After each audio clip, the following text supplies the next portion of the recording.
जय गुरु जी संगत जी। अब स्टार्ट हो गई है ना वीडियो मेरी। जय गुरु जी।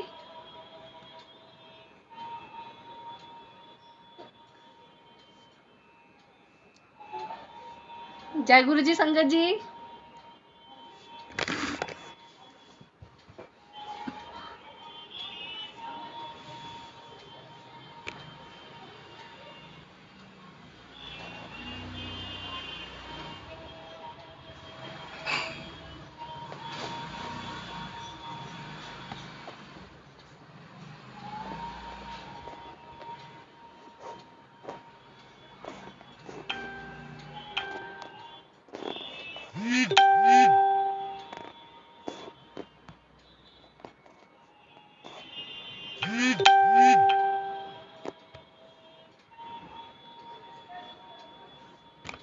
जय गुरु जी।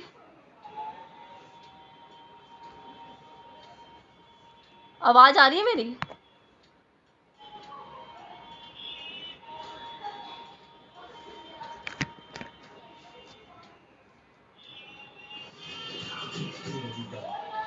संगत जी जय गुरु जी।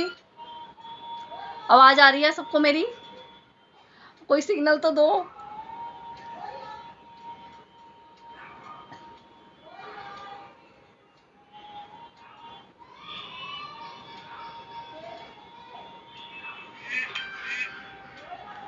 जय गुरु जी संगत जी, आवाज आ रही है मेरी आप सबको?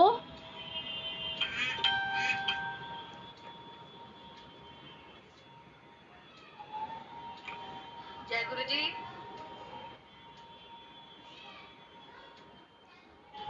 आवाज आ रही है मेरी?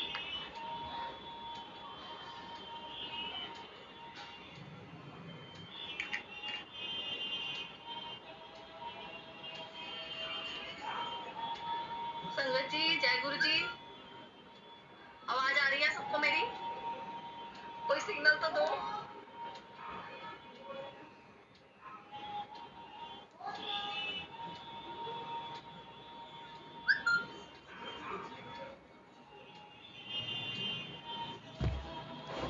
जय गुरु जी संगत जी।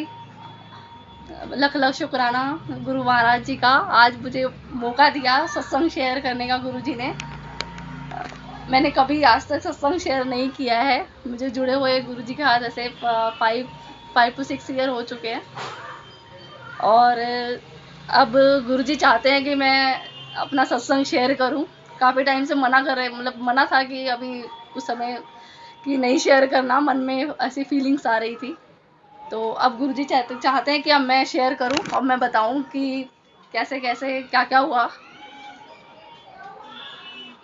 तो संगत जी स्टार्टिंग बात उस समय की है जब मैं गुरुजी को नहीं जानती थी, आज से 5 साल पहले। तब मैंने गुरुजी को फर्स्ट टाइम फेसबुक पे ही देखा था। तो देखा था तो बस देखा था बस, उसके बाद इग्नोर कर दिया।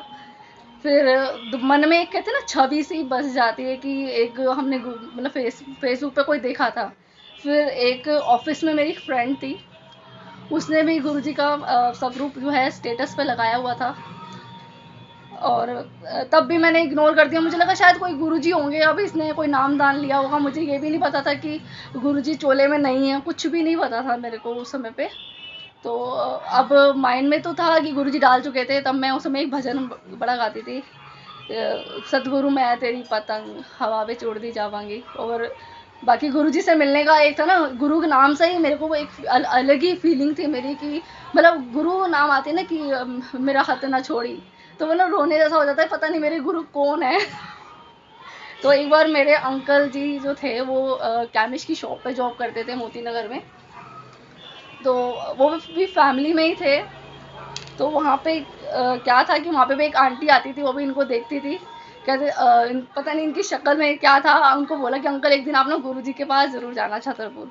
किसी को भी नहीं बोली शॉप पे, इनको बोली थी कि गुरुजी के मंदिर जरूर जाना। जिस दिन वहाँ चले गए ना तो कहीं नहीं जाओगे, फिर आप आपके सारे तीर्थ वगैरह जो है ना यहीं पर पूरे हो जाएंगे। तो इन्होंने मुझे बोला कि ऐसे ऐसे एक आंटी आती है शॉप पे मेडिसिन लेने के लिए, वो बार बार मुझे ना गुरुजी के पास जाने के लिए बोलती हैं। तो मैंने कहा फिर कौन से गुरुजी? कह रहे छतरपुर में है, वो बता रहे थे। तो मैंने कहा ठीक है चलेंगे किसी दिन हम भी। तो मैंने कहा मैंने फेसबुक पे मैंने भी देखा है वो गुरुजी को। तो कह रहे कि ठीक है चलेंगे। फिर हम अब जैसे हमारे पास तो संडे का ही दिन होता था, तो हमने तो चलो इस बार हम ना संडे को जाने का प्लान बनाएंगे गुरुजी के मंदिर। और ये था अक्षय तृतीया वाले दिन मंडे था, तो संडे को हम गए थे। संडे को जाना था हमें, तो संडे को हम जाने का प्लान बना कि बेटे को लेके नहीं जा सकते थे इतनी धूप में। शाम को धूप भी थी, मतलब 4 साढ़े 4 बजे का टाइम था, अप्रैल का ही महीना था। और फिर हमने उसको मम्मी के घर छोड़ा। तो फिर अचानक मैंने कहा आप इतने दिनों बाद आए हैं, एक बार मैं अपनी ना फ्रेंड को फ़ोन कर लेती हूँ। मेरी फ्रेंड है नेहा, जो शालीमार बाग में ही रहती है। तो मैं कहा एक बार उसको फ़ोन करके पूछ लूँ, उसके पापा की तबीयत ठीक नहीं है। तो मैंने हालचाल पता करने के लिए उसके पापा का फ़ोन करा, तो आंटी ने बताया कि पापा की तबीयत तो ठीक नहीं है। तो मैं कहा कपिल गुरुजी के फिर कभी चल लेंगे, अपने अंकल को बोला। आज मैं अपनी फ्रेंड के पापा का हालचाल पता करने के लिए जाऊँगी, गुरुजी के मंदिर हम फिर कभी चलेंगे। तो पहले वहाँ जाना ज़रूरी है। पता नहीं अंदर से एक इंडिकेशन आ रहा था कि नहीं पहले अंकल को देखना है। फिर अंकल को देखने के लिए गई, तो वहाँ पे मैंने क्या देखती हूँ जाके, वहाँ पे भी गुरुजी का स्वरूप लगा हुआ था। ये वाला स्वरूप था गुरुजी का, जो है ना जिसमें गुरुजी ऐसे करके बैठे हुए हैं।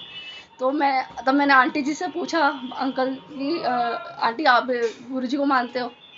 उन्होंने बताया। मैं कहा मैं तो फर्स्ट टाइम आज जाना था गुरुजी के, तो मैं आज ना अंकल को देखने के लिए आई हूँ यहाँ पे। तो मैं कहा आंटी वहाँ पे गुरुजी के जाते हैं तो क्या बोलना होता है? कुछ बोलना होता है कुछ, मतलब गुरुजी मिलते हैं? हाँ हाँ गुरुजी मिलते हैं, और कुछ नहीं कहना होता, यही बोलना है कि आपकी बहुत मान्यता है, और मैं आपसे मतलब कि वो अपने आप समझ जाते हैं, वहाँ पे जाके कुछ बोलना नहीं पड़ता। मैंने कहा ठीक है। फिर उस दिन का दिन गए, मैं कभी आंटी ने भी बहुत अच्छा बोला कि गुरुजी की ना कुछ बोलना नहीं पड़ता, वो अपने आप सब जानते हैं। मैंने कहा बहुत अच्छी बात है, गुरुजी सब जानते हैं। तो मैं कहा मैं कुछ बोलना ही नहीं पड़ेगा, हमारे तो इतने सारे बातें, हम क्या बोलेंगे गुरुजी को। और अच्छा भी नहीं लगता कि पहली बार हम गुरुजी से मिलने के लिए जा रहे हैं और हम अपना बातें लेके बैठ जाएं, गुरुजी हमारा कोई ये प्रॉब्लम है वो प्रॉब्लम है, इसको रिजॉल्व करो। वहाँ पे गए, वहाँ जाने का प्रोग्राम हुआ कि नहीं, कभी करें नहीं मंडे को ही चलना है, मुझे नहीं पता, मंडे को ही चलना है हमें। अगले दिन मंडे था, करें नहीं मुझे नहीं पता, मुझे जाना है तो जाना है बड़े बड़े मंदिर। तो मैंने कहा ठीक है। मैं कहा रास्ता पता है आपको? कहते हैं कि वो तो हम जाएंगे तो रास्ता तो अपने आप ही बन जाता है। मैंने कहा ठीक है। फिर हमने प्लान करा। तो मैं कहा मेरे को तो ऑफिस से छुट्टी मिलेगी नहीं। तो फिर इन्होंने कहा कि एक बार बात कर ले। मैं कहा ठीक है, अगर आज गुरुजी ना उस समय ना आजमाने की तरह वो होती है कि हाँ भाई आजमाना है, कि अगर आज गुरुजी है ना, गुरुजी चाहते हैं कि मैं आऊँ, तो वो मेरे को अपने आप छुट्टी दिला देंगे। तो मैंने अपने सर को बोला कि मुझे ना मंदिर जाना है। मैंने ये नहीं बताया कि मुझे कहाँ जाना है, क्योंकि गुरुजी को सभी जानते हैं, नाम लेते ही छुट्टी मिल जानी थी मेरे को। तो मैंने कहा नहीं मुझे ना कहीं मंदिर जाना है, तो मेरे को छुट्टी चाहिए, हाफ डे में चली जाऊंगी मैं ना 2 बजे से ऑफिस के। कह रहे नहीं जाना। पता नहीं अचानक से उनको क्या हुआ, 1 बजे कहते हैं तो 2 बजे निकलना है ना, जल्दी से अपना काम निपटा ले फटाफट से ऑफिस का। मैं खुद हैरान, मेरे रोंगटे खड़े हो गए। बताओ, अभी तो मैंने मंदिर जाने के लिए बोला है, और मैं बड़े मंदिर जाने के लिए बोलती कि हाँ भाई वहाँ जाना है, तो वो आई थिंक मेरे को सुबह ही कह देते तू घर चली जा, वहीं से वहीं अपना घर चली गई हो। तो हम मंदिर गुरुजी के मंदिर गए, ढूंढते ढूंढते जैसे तैसे करके पहुंचे हम। इधर कहीं फ़ोन मिलाए, राधा स्वामी के, मतलब जैसे तैसे करके हम पहुंचे मंदिर। तो वहाँ पे हम जाके क्या देखते हैं, कितनी प्यारी प्यारी संगत आ रही थी। तो वहाँ पे ना वहाँ की जो गलियाँ थी, मतलब जो सड़क थी, जैसे हम जा रहे थे, तो एक अजीब सी फीलिंग थी कि जो कितनी संगत, कितनी वो है, मतलब कितनी संपन्न है, और कितना मतलब सब पढ़े लिखे लोग।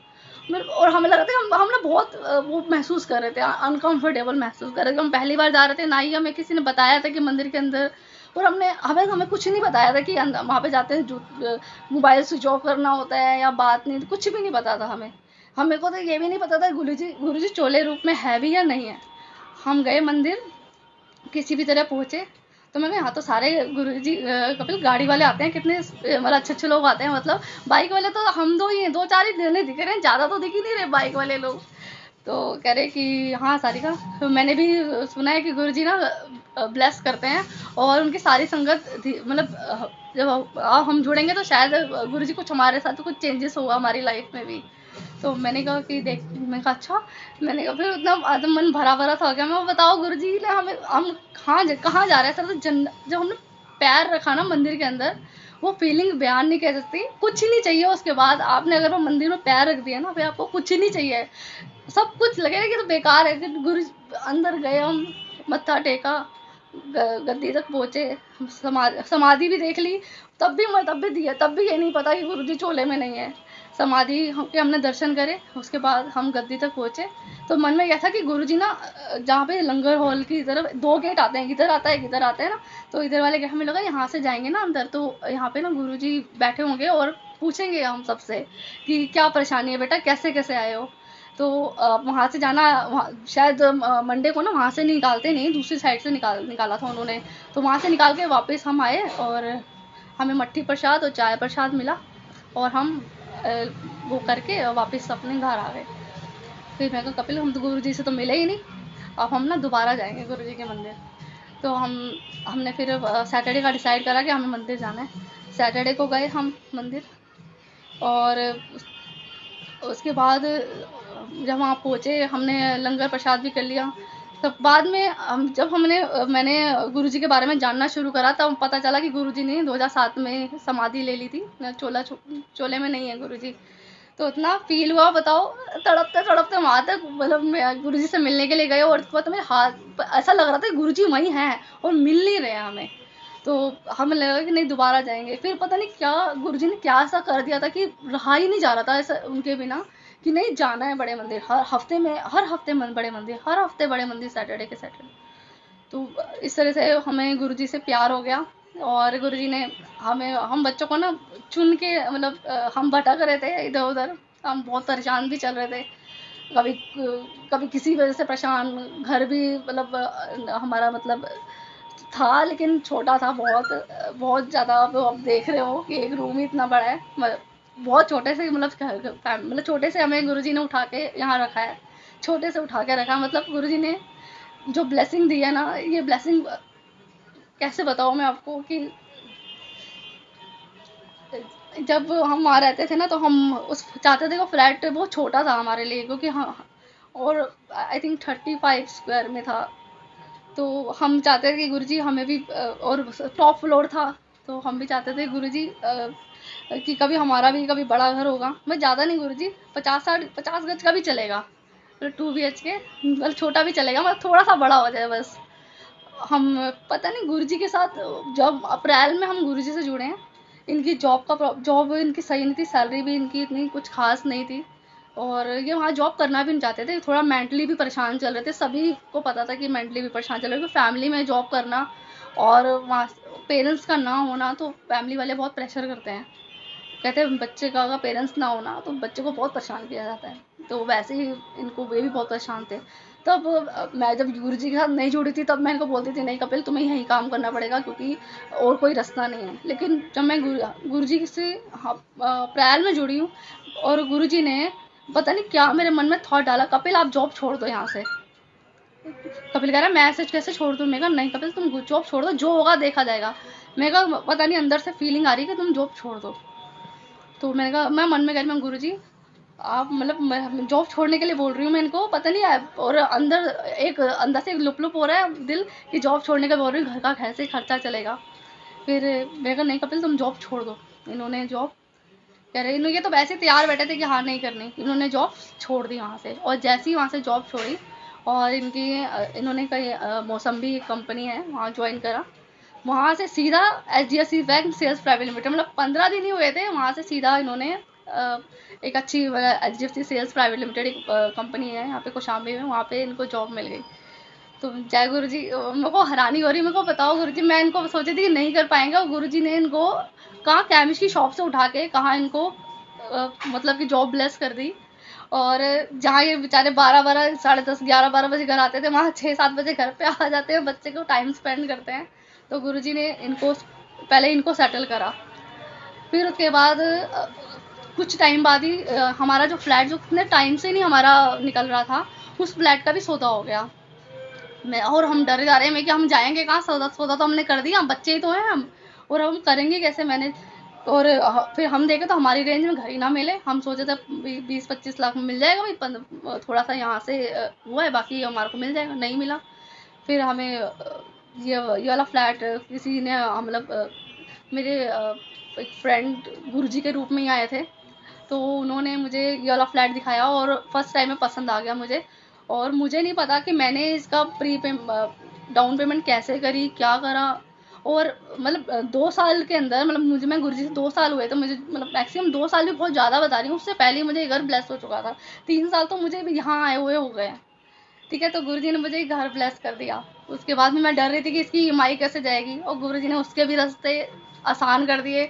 मतलब कहाँ वहाँ पे हमने सोचा भी नहीं था कि कभी हम इतने बड़े घर में रहेंगे। मैंने 50 गज का सोचा, तो गुरुजी तो उससे ज़्यादा सोच के बैठे हैं। उन्होंने मुझे सीधा 80 स्क्वायर का मतलब मुझे ये घर दिया है। बहुत प्यारा है, गुरुजी की बहुत ब्लेसिंग है इस घर में। और गुरुजी, और सही बताऊँ तो गुरुजी हर 3 महीने में क्वार्टरली गुरुजी हमेशा आए हैं। हमेशा फरवरी जनवरी में आते हैं, फिर उसके बाद क्या कहते हैं, जून में आते थे, मतलब आते हैं, अभी भी आते हैं, और फिर आते हैं अक्टूबर में, फिर जनवरी में। लेकिन लॉकडाउन में तो हर महीने आते हैं, और अब तो परमानेंट ही बस गए हैं। कहते हैं कि मेरा घर है, मैं यहीं रहूँगा। तो अब गुरुजी आते रहते, मतलब यहीं पर रहते हैं। तो गुरुजी ने मुझे घर ब्लेस करा इस तरीके से, इनका बहुत बहुत शुक्राना। घर ब्लेस करना करना मतलब आप जानते हो कि किसी के लिए, हर किसी संगत के लिए बहुत बड़ी बात होती है कि उसको इतना प्यारा, इतना क्यूट सा घर दिया गुरुजी ने, और उसमें आके और उनकी प्यारी प्यारी संगत आती है घर में, और मतलब बहुत अच्छी गुरुजी ने मुझे घर ब्लेस करा। फिर अभी 1.5 साल पहले की बात है। गुरुजी, मतलब मैं सपने में सो रही थी, तो मुझे गुरु दिखा रहे हैं, गुरुजी ने, गाड़ी चला रही हूँ मैं, तो गाड़ी चला रही हूँ मैं, मतलब बहुत अच्छी गाड़ी ड्राइव कर रही हूँ मैं। तो मैं, गुरुजी ये क्या सपना दिखा रहे हो गाड़ी का? मैंने कहा अभी घर की ईएमआई तो मतलब प्रॉब्लम है, और अब आप गाड़ी का सपना दिखा रहे हो। तो उसके थोड़े टाइम बाद क्या हुआ, मेरे पास एक आंटी है, मंजू आंटी हैं। तो उनसे ऐसी बात हो रही थी फ़ोन पे। तो उन्होंने कहा, सारिका तो को ड्राइविंग आती है? मैं कहा नहीं आंटी, मेरे को तो ड्राइविंग नहीं आती है। कहती है कि ना, मेरे को वो बच्चे बिल्कुल, लड़कियां बिल्कुल पसंद नहीं है जिनको ड्राइविंग नहीं आती। तो मेरे मन पे ना वो बात लग गई। मैं, गुरुजी, वो ऐसा लग रहा है जैसे आप बोल रहे हो कि वो गुड़िया मेरे को पसंद नहीं है जिनको ड्राइविंग नहीं आती। मैं, गुरुजी मैं आपके लिए गाड़ी भी सीखूंगी। अब गाड़ी लेने का कोई विचार नहीं था, गाड़ी सीखनी थी, क्योंकि अंदर से फीलिंग आ रही थी गुरुजी कह रहे हैं गाड़ी सीख ले। और ठंड में इतनी मतलब ठंड थी, जनवरी नहीं, फरवरी में बहुत ठंड थी। उतनी ठंड में मैंने गाड़ी चलाना सीखा। सुबह सुबह 6 बजे जाती थी गाड़ी सीखने के लिए। तो गाड़ी सीखी। उसके बाद हम कहते चलो अब सेकेंड हैंड गाड़ी भी देख लेते हैं, और ढूंढते, पता नहीं, हम हर जगह हमने गाड़ी ढूंढी सेकेंड हैंड। कहीं हमें सेकेंड हैंड गाड़ी देखते तो मन मना करता है। मैं, गुरुजी अब सेकेंड हैंड ही तो लेंगे, अब न्यू तो नहीं ले सकते। अभी हमने न्यू के बारे में सोचा भी नहीं था कि हमने नई गाड़ी लेनी है। तो हमने क्या करा, मैंने, कपिल कह रहे कि नहीं सारिका देख, पैसे एक ही बार लगते हैं, नई गाड़ी देख लेते, कोई बात नहीं। मैं कहा वो तो मुझे पता है, तुम बोल रहे हो, मुझे अंदर फीलिंग आ रही है कि गुरुजी ही बार बार इंडिकेशन दे रहे हैं कि अब टाइम आ गया, तू गाड़ी ले ले। तो मैंने कहा नहीं, मेरी ना आदत है, जब भी मुझे कोई डाउट होता है तो मैं ना 4 पर्ची बनाती हूँ, हाँ या ना, मतलब कि लेनी है नई गाड़ी या पुरानी गाड़ी। मैंने ऐसे करके 4 पर्चियाँ बनाई, और गुरुजी के आगे रख दी। मैंने कहा जो अपने बेटे को बोला जाके गुरुजी से पूछ के कि कौन सी गाड़ी लेनी है। तो गुरुजी ने कहा कि नई नई लेनी है। मैं कहा नई गाड़ी लेने का नाम से और दिल धक धक होने लगा, नई गाड़ी दिलाएंगे गुरुजी? मैं, गुरुजी कैसे दिलाओगे नई गाड़ी?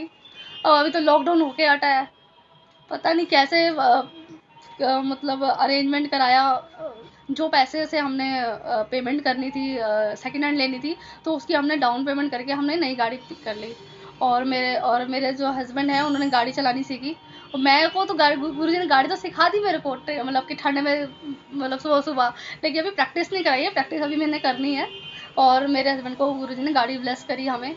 और हमने सोचा नहीं था कि हम इतने इतने छोटे से उठा के, गुरुजी ने हमें कहाँ उठा के रख दिया। मतलब कहते ना कि असी कखा वांगो रुलदे सी, तूने चुक सीने ना लाया है, दीदार करा के मोला था। तो वही सेम हमारे साथ हुआ है। तो गुरुजी ने हमारा हाथ पकड़ लिया है। और गुरुजी बहुत प्यार करते हैं। गुरुजी अपनी सभी संगत को बहुत प्यार करते हैं। और कितनी सारी संगत को जोड़ा है गुरुजी ने अपने साथ, और हर रूप में गुरुजी ने ब्लेस करा है, और हर तरीके से ब्लेस करते हैं गुरुजी। कभी कैसे बहुत प्यार करते हैं गुरुजी अपनी संगत को। और कोविड टाइम जैसे चल रहा है, उसमें तो आप देख ही रहे हो कैसे कैसे ब्लेस कर रहे हैं संगत को, लगे हुए हैं हमारे गुरुजी। गुरुजी की कितनी संगत तो कहाँ कहाँ कैसे किस हालात में है, गुरुजी कैसे कैसे उनको निकाल रहे हैं, कितनी तपस्या उनके लिए करते हैं। हम सब तो गुरुजी के साथ जुड़े हुए हैं, हम सब संगत। तो हमें तो अंदर से फील हो जाता है कि हाँ, गुरुजी हमारे लिए कितना कुछ करते हैं, कि अपने बच्चों के लिए कितनी मेहनत करते हैं ना गुरुजी, कि कहा नहीं जा सकता। बहुत बहुत प्यार करते हैं गुरुजी अपने बच्चों से, इतना प्यार करते हैं कि क्या बोलूँ मैं आपको, बहुत प्यार करते हैं गुरुजी अपने बच्चों से।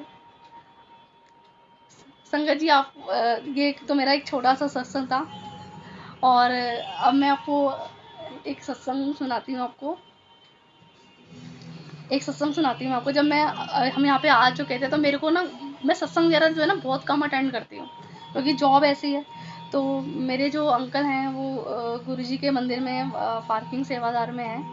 तो कुछ संगत कोई बात पता थी, तो मैं ना ज़्यादातर जो सत्संग मैंने अटेंड करे ना यमुना विहार में अटेंड करती थी, वो भी शाम का आधे घंटे का अटेंड कर लिया या 1 घंटे का। तो जब भी मैं जाती थी मैं किसी से बात नहीं करती थी, मेरे को दीदी का मैसेज आता था कि सारिका यहाँ सत्संग है तुम पहुँच जाना, तो मैं अपना सत्संग अटेंड करने चली जाती थी। तो वहाँ पे दीदी ने कहा कि सारिका तेरे को ना एक रजनी आंटी है, ये एक बहुत अच्छा सत्संग है। एक ना रजनी आंटी है, उनके उनके घर में ना 16 तारीख को सत्संग है गुरुजी का, और अपने अंकल को बोल वो ना मंदिर से ना इनके लिए कैलेंडर वो लेकर आएंगे गुरुजी का बड़ा वाला स्वरूप। अब मेरे अंकल जी तो कभी भी नहीं बोलेंगे बड़े मंदिर में जाके कि मेरे को उन आंटी के लिए स्वरूप चाहिए। वो आई थिंक वो अपने लिए भी नहीं बोलेंगे कभी, क्योंकि वो बहुत जो कहते हैं कट्टर वाले सेवादार हैं, वो हैं, वो नहीं बोलेंगे तो नहीं बोलेंगे कि। फिर भी मैंने कहा नहीं, मैंने दीदी को बोला दीदी वो नहीं बोलने वाले मेरे अंकल मंदिर में जाके, वो अपने लिए नहीं बोलेंगे कभी, वो किसी के लिए वो कभी नहीं मांगेंगे कि मुझे स्वरूप चाहिए, जो वो कहेंगे अपने आप मिल जाता है, हम मांगने की जरूरत नहीं पड़ती। तो फिर भी ना उन्होंने बोला कि नहीं सारिका तू कपिल को बोलियो वो लेकर आएंगे। मैं कहा ठीक है मैं बोल दूंगी कि आप ना जो है ना स्वरूप ले आओ, रजनी आंटी के घर में सत्संग है गुरुजी का। तो फिर वहाँ पे ना एक आंटी थी, उन्होंने आके, मैं किसी आंटी को नहीं जानती, मेरे को इतना पता, मुझे मैं जब जाती हूँ ना सत्संग में तो मुझे सिर्फ गुरुजी से ही मतलब होता है कि गुरुजी हैं, मैं हूँ, मेरे को नहीं पता कि मेरे साथ में कौन बैठा है। तो एक आंटी आई कह रहे कि आप सारिका आंटी हो, मैंने कहा हाँ मैं सारिका हूँ। कह रहे कि मेरा ना स्वरूप ना याद से मंगवा देना। मैंने कहा ठीक है आंटी जी मैं बोल दूंगी, मैं ऐसे मना तो ना करूँगी कि नहीं आंटी जी स्वरूप आपको नहीं मिलेगा। तो आई थिंक उस समय पे ना इलेक्शन चल रहे थे, ये मोदी जी के इलेक्शन चल रहे थे उस समय पे। तो मैंने अपने अंकल को बोला कि ऐसे ऐसे बात है। तो मैंने कहा, मेरे को पता था इन्होंने कहा कि मैं देखता हूँ, तो मैं समझ गई थी कि ये नहीं लाने वाले। उधर से मुझे चिंता हो गई थी क्योंकि उन आंटी की ना भोली भाली सी जो शक्ल थी, मतलब बोलने वाली, तो मेरे को लग गई थी कि हाँ भी इनको स्वरूप चाहिए। मैं सुबह उठी, मैंने गुरुजी को बोला, मैं गुरुजी रजनी आंटी ने मेरे को बोला है स्वरूप चाहिए उनको, 16 तारीख को उनके घर में सत्संग है, तो मैं कैसे पहुँचाऊँ। तो फिर हम बहुत परेशान हो गई, मतलब ऐसे ना दीदी का भी कॉल आ रहा था ना, तो मुझे ये लगता था स्वरूप के लिए ही कॉल आ रहा है। मैं गुरुजी बचा लो, मैं कहाँ से ला कर दूँ उनको स्वरूप। फिर मैंने अपनी, मेरी फ्रेंड है नेहा, मैंने उसको फ़ोन करा कि नेहा ऐसे ऐसे बात है और वो ना स्वरूप के लिए बोल रहे हैं।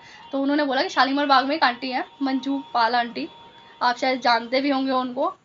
तो कह रहे कि उन्होंने उनका एड्रेस दिया और नंबर दिया कि आंटी के पास चली जा और वो आपको स्वरूप दे देंगे, तो उनसे ले लो, मेरी बात हो गई है। मैंने कहा ठीक है। मैंने कहा ठीक है गुरुजी। मैंने अपना स्कूटी उठाई और अपना जल्दी, मैं कहा गुरुजी आज स्वरूप लेकर आना है उन आंटी के लिए, 16 तारीख को उनके घर में सत्संग है। अब यहाँ से स्कूटी स्टार्ट करके गई, टेंशन में थी बहुत ज़्यादा कि flat number I think 13 number कुछ था, 13A था बी था, मुझे ऐसे याद नहीं है। तो मैंने उनका फ्लैट ढूंढा, उनका वहाँ पे एल मार्केट के पास, बहुत ढूंढा नहीं मिला। तो वहाँ पे ना 13 की जगह ना 13E था, पता नहीं AD, मुझे ऐसे ही पूरा प्रॉपर याद नहीं है वो सत्संग। तो उसमें क्या था कि ना वो जो 13 नंबर था ना, वो फ्लैट ना टूटा हुआ था, पूरा का पूरा टूटा हुआ था। मैं कहा ये तो फ्लैट नहीं हो सकता, और सत्संग की आवाज़ आ रही थी 15 नंबर में से, फ्लैट नंबर कोठी नंबर 15 में से आ रही थी सत्संग के। मुझे लगा शायद नेहा ने गलत एड्रेस दे दिया होगा, सत्संग की आवाज़ तो यहाँ से आ रही है, तो नॉर्मल सी बात है कि यही वाला घर होगा। और 13 नंबर जो था वो टूटा हुआ था पूरा का पूरा।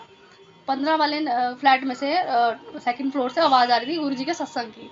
तो मैंने बेल बजाई, तो ऊपर से एक आंटी ने झाँका। मैंने बोला मंजू आंटी, और शायद उन्होंने भी ध्यान से नहीं सुना, तो उन्होंने सीधा छूटते ही बोला आप स्वरूप के लिए आए हो। मैंने कहा हाँ मैं गुरुजी के स्वरूप के लिए आए हो। तो कह रहे ऊपर आ जाओ। मैं ऊपर गई, उन्होंने बड़े प्यार से मेरा मतलब वेलकम करा, और काफ़ी देर तक हमने सत्संग वगैरह शेयर करा, और उन्होंने मुझे स्वरूप दिया। तो मैं कहा आप ही मंजू आंटी हो। कह रही मैं मंजू आंटी नहीं हूँ, मेरा नाम शिवानी है। तो आप ना क्या कहते हैं वो गलत एड्रेस पे आए। मैं कहा नहीं मैं गलत एड्रेस पे नहीं आई हूँ, मैं आई तो मैं राइट एड्रेस पे हूँ, स्वरूप तो आप ही के पास है, और स्वरूप ही लेने के लिए आई थी मैं, और आपने मुझे स्वरूप ही देना था। आंटी के भी रोंगटे खड़े हो गए, मेरे भी रोंगटे खड़े हो गए। तो मैंने कहा आंटी ये हुआ क्या है। फिर बहुत देर तक हमने काफ़ी 1 डेढ़ घंटा सत्संग शेयर करा, फिर आंटी भी यही बोल रही थी, कह रही कि पता नहीं मैं इस स्वरूप को अलमारी में रखा हुआ था, ये स्वरूप मैं आज फ्रेम के लिए निकाला था, फिर बाद में अंदर से मेरे को एक आवाज़ आई कि स्वरूप को वापस रख दे, कोई आने वाला है। फिर मुझे अंदर से ना फीलिंग आ रही थी, और आप जैसे आए ना तो एकदम से बोला उन्होंने स्वरूप का, तो उन्होंने मुझे कहा कि उन्होंने मुझे स्वरूप दे दिया। फिर कह रहे अगर आप यहाँ तक आए हो तो मंजू पाल आंटी से भी मिल के जाना, और वो भी उनका फ्लैट नंबर उन्होंने मुझे सही से बताया कि ऐसे ऐसे जाओगे वहाँ आपको मिल जाएंगे। तो मैं उसके बाद मंजू आंटी के घर गई। उनसे मिलने के बाद मंजू आंटी के घर गई तो मैं कहा जय गुरु जी आंटी जी मिले हमने काफ़ी देर तक। उनके पास ना एक पुरानी ओल्ड संगत आंटी भी आई हुई थी, वो भी 2002 से गुरु जी के साथ जुड़ी हुई थी, और मतलब 2003 से जुड़ी हुई थी, मतलब दोनों ही बैठे हुए थे। मंजू आंटी थी और एक उनकी फ्रेंड बैठी हुई थी। तो फिर मैं कहा आंटी वो ऐसे ऐसे क्या कहते हैं मैं आपके पास आई थी, स्वरूप तो है नहीं, 2-4 दिन में आना फिर मिल जाएगा स्वरूप। तो मैं इतनी, और मेरे और रोंगटे खड़े हो गए, मतलब गुरुजी को ये बात पहले से ही पता था कि वो स्वरूप मुझे आंटी के पास नहीं मिलने वाला। तो वो जहाँ पे वो स्वरूप में, और मैं और रजनी आंटी को स्वरूप की बहुत ज़्यादा ज़रूरत थी, और वो स्वरूप कहाँ मिला, जहाँ स्वरूप था ना गुरुजी ने मुझे सिर्फ वहीं भेजा सीधा, कहीं मुझे भटकाया नहीं, कहीं और कहीं पे भी मुझे नहीं भेजा, जबकि उनका फ्लैट नंबर 13 कुछ था, कोठी नंबर 13 था, और मेरे को 15 से स्वरूप मिला, और वो भी जो ब्लॉक नंबर था ना वो बिल्कुल अलग था, ब्लॉक नंबर भी अलग था। और मैं मतलब उस समय तो मेरे को तो दिमाग ऐसे काम करना बंद कर गया था ना, मेरे को गुरुजी हुआ क्या है मेरे साथ।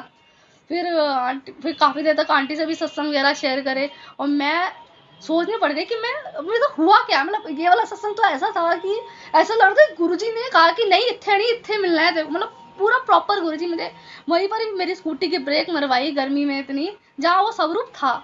अगर डायरेक्ट मुझे वो मंजू आंटी के घर भी भेज सकते थे, वो वहाँ से परेशान होती मैं और सीधा अपना घर ही आना होता मुझे, लेकिन गुरुजी ने मुझे सीधा वहाँ, और उन शिवानी आंटी को भी मैं नहीं जानती थी, तो शिवानी आंटी से मिलाने वाले सिर्फ गुरुजी थे कि इन आंटी के पास ही स्वरूप है, ये तो को यहीं जाना है।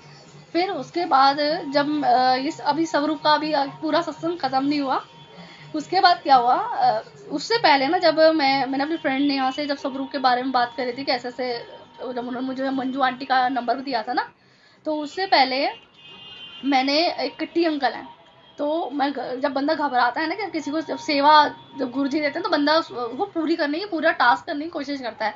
तो मैंने क्या करा, उन अंकल को फ़ोन करा, मैं अंकल ऐसे ऐसे बात है, मुझे ना गुरुजी का स्वरूप देना, ऐसे ऐसे सत्संग है, तो स्वरूप चाहिए मुझे। कह रहे कि कोई नहीं बेटा, शाम को आके ले जाइए। तो मुझे ना तब भी यकीन नहीं आ रहा था कि हाँ भी वहाँ पे स्वरूप मिल जाएगा। तो मेरे को गुरुजी ने शिवानी आंटी के पास भेजा स्वरूप के लिए। वहाँ से स्वरूप लेके जब मैं घर आ गई तो शाम को किट्टी अंकल कह रहे तेरी सिस्टर आई हुई है स्वरूप के लिए। मैं सिस्टर नहीं, हाँ उसके बाद वो स्वरूप लेके ना सीधा मैं बड़ी बहुत खुश हो गई थी, मेरे को स्वरूप मिल गया। तो मैंने अपनी जो दीदी हैं उनको कॉल करा कि दीदी रजनी आंटी के घर जाना है, उनको स्वरूप देना है, पहले मैं आपके घर सीधा आप ही के घर आ रही हूँ। तो मैंने फटाफट अपनी स्कूटी लेके सीधा मैं यमुना विहार गई। मैं चलो दीदी कह रही कि मैं दीदी कह लो स्वरूप, उनको कहने नहीं स्वरूप जो है ना तू अपने हाथों से उनको आंटी को दियो। तो अब ये वाला जो भी यहाँ से जो लाइन शुरू हो रही है ना, जो जर्नी शुरू हो रही है सत्संग की, बिल्कुल चेंज हो जाती है। तो दीदी और मैं गए उन आंटी के घर पे स्वरूप देने के लिए। तो अब वो आंटी सामने बैठी है, तो मैं कह रही हूँ आई नहीं रजनी आंटी, तो कह रहे कि यही रजनी आंटी है, इन्हीं के घर में सत्संग है। और मैंने कहा ये तो रजनी आंटी हो ही नहीं सकती, रजनी आंटी तो वो थी जो मेरे को सत्संग में बोली थी कि बेटा मुझे स्वरूप की बहुत अर्जेंट रिक्वायरमेंट है। तो मैं हैरान, तो मैंने कह रही कि अगर आपको डाउट लग रहा है ना कि मैं रजनी नहीं हूँ, तो आप एक काम करो, आप ये स्वरूप लेके जा सकते हो। मैं कहा देखो आंटी, ये जो स्वरूप है ना ये रजनी आंटी का है, और उनके घर में 16 तारीख को सत्संग है। तो कह रही मैं ही रजनी आंटी हूँ और मेरे ही घर में 16 तारीख को सत्संग है। संगत जी, उस समय तो मेरे हाथ पर, और मतलब घबरा गई मैं बहुत ज्यादा कि मतलब गुरु जिस आंटी को मैं जानती नहीं हूँ, ठीक है, और उनके घर में सत्संग के लिए गुरुजी ने मुझे वो कर दिया। और जो फिर मैं कहा वो आंटी कौन थी जो मुझे सत्संग में मिली थी, और वो बोल रही थी कि बेटा मुझे स्वरूप की अर्जेंट मेरे को करवा देना, अरेंज जल्दी से अरेंज करा देना। तो मेरे माइंड में तो यही था कि वो ही रजनी आंटी है। तो मैंने कहा गुरुजी, मतलब जिनके घर में सत्संग था आपने सेवा तो उनके लिए ली मेरे से कि हाँ भी बगाया, और यही रजनी आंटी है और इन्हीं के घर में 16 तारीख को सत्संग है। मैं कहा नहीं, अभी आंटी कह रही कि कोई डाउट है सारिका आपको, सारिका आंटी। मैं कहा नहीं आंटी मुझे कोई डाउट नहीं है, ये स्वरूप रजनी आंटी का है, यानी कि आपका है, 16 तारीख को आपके घर में सत्संग है, यानी कि ये आप ही का ही स्वरूप है, और ये गुरुजी ने मेरे से सेवा लिया, आज में आपका कोई वो नहीं है, मैं आपको नहीं जानती, लेकिन गुरुजी को पता था कि स्वरूप किसके लिए जा रहा है, मेरे को नहीं पता था। गुरुजी ने, अब जरूरी थोड़ा ना हर बात मुझे गुरुजी बताएंगे कि वो रजनी नहीं है कि उधर उत्थे जाना है, वो तो मेरे को नहीं बोलेंगे ना ऐसे करके। तो मैंने उनको स्वरूप दिया और अपना चकराते हुए दिमाग को, मतलब सुन दिमाग को लेके मैं अपना घर आ गई। परेशान हो गई, मैंने कहा मेरे साथ हुआ क्या। दीदी कह रही क्या हो गया सारिका, मैं कुछ नहीं हुआ, वो युवेन घर पे अकेला है, तो मैं ना घर जाना चाहती हूँ। तो मैं मतलब घबराया, मतलब हाथ पैर रोंगटे इतने खड़े हो रहे थे ना, मेरे को समझ में नहीं आ रहा था मेरे साथ हुआ क्या है। मतलब गुरुजी ने मतलब हुआ क्या है, मैं तो घर आई। और फिर शाम को मेरे अंकल बोले कि कहीं चलने के लिए बोले थे, यहाँ पे हम मार्केट गया तो वहाँ पे, तो मैं पूरे रास्ते तो यही सोचते आ रही थी कि हुआ क्या। फिर उसके बाद एक किट्टी अंकल का कॉल आया, ठीक है, कह रहे कि बेटा तेरी ना सिस्टर आई हुई है स्वरूप लेने के लिए, येलो चोले वाला मेरे पास है, मैं ना इनको दे रहा हूँ। तो मैंने कहा ठीक है अंकल जी, आप दे दीजिए इनको स्वरूप। तो अब देखो, गुरुजी ने 2 स्वरूप बुक कराए थे, यानी 2 अलग अलग आंटियां थी जो मेरे को सत्संग में मिली थी। वो नीना आंटी थी, कोई नीतू आंटी थी, उनका स्वरूप था जो किट्टी अंकल के पास था। बाद में मैंने अंदाजा लगाया, मतलब दोनों को अर्जेंट रिक्वायरमेंट थी, और गुरुजी ने 2 स्वरूप बुक कराए थे, यानी कि एक स्वरूप जिनका था 16 जून को सत्संग था उनको मिल गया था, और जिन आंटी ने मेरे को सत्संग में बोला था ना स्वरूप के लिए, वो स्वरूप था लाजपत नगर में। फिर मेरी सिस्टर लेकर आई, फिर मैंने उन आंटी को वो स्वरूप दिया, जो नीतू आंटी जो मुझे सत्संग में मिली थी, और सब स्वरूप दिया। और मैंने गुरुजी को शुक्राना में, थैंक यू गुरुजी, जय गुरुजी, शुक्राना गुरुजी। तो मेरे को बड़ा ये वाला जो सत्संग था ना, ये तो बिल्कुल ऐसा था जैसे गुरुजी ना बिल्कुल मतलब नचा रहे थे इनको गोल गोल करके कि यहाँ जाओ उधर जाओ यहाँ, मतलब प्रॉपर उन्होंने गुरुजी ने मेरे से मतलब इस तरीके से मेरे से करवाया।